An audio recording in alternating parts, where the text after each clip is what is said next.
The Iron Horse Speakeasy. The old boxcar sat rusting on a forgotten siding in the Missouri hills, half swallowed by kudzu and honeysuckle. Most folks who passed it on the county road figured it for abandoned railroad property, just another relic of better times slowly returning to the earth, which was exactly what Jack Dutton wanted them to think.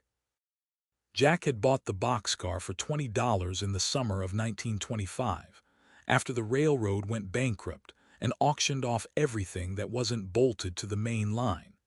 He'd had it hauled up into a hollow on his property, ostensibly to use as storage for his tobacco crop. The county agent who came around to inspect farms never gave it a second glance. But Jack wasn't storing tobacco in that boxcar. He was making lightning in a bottle. The transformation had taken him 3 months of careful work.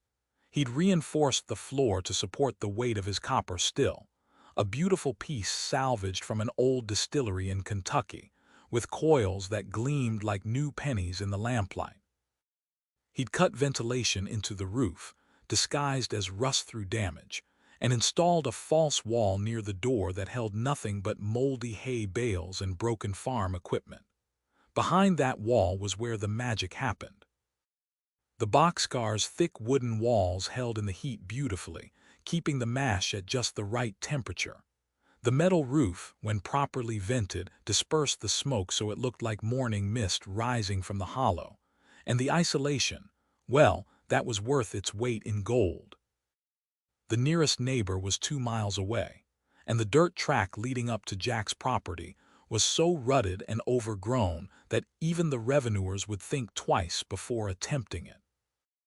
Jack's partner in the enterprise was his wife's brother, Tom, who'd learned the art of distilling from their grandfather back in Tennessee. Tom knew corn liquor like some men knew the Bible, every verse and variation, every subtle difference between good whiskey and rotgut that would blind you. Together, they produced the finest moonshine in 3 counties. Problem with most shine, Tom would say, checking the proof with a practiced eye, is folks rush it. They want to make their money quick and move on, but good whiskey, even corn whiskey, needs patience, needs love. The boxcar gave them both.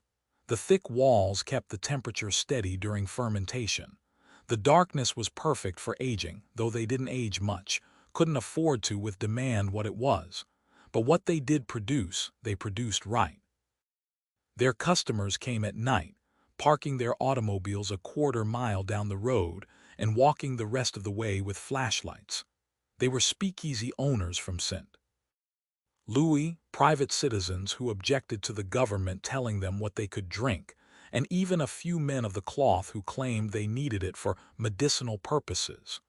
Jack didn't judge. Money was money, and the farm wasn't making enough to keep his family fed. The closest call came in October of 27. Someone had talked. There was always someone who talked, and the federal agents came sniffing around the county. Jack and Tom saw the black Ford coming up the road and had 15 minutes warning from Jack's eldest boy, who'd been posted as lookout. 15 minutes to douse the fire, drain the still, and scatter 24 jars of finished product into hiding spots throughout the property. The false wall saved them.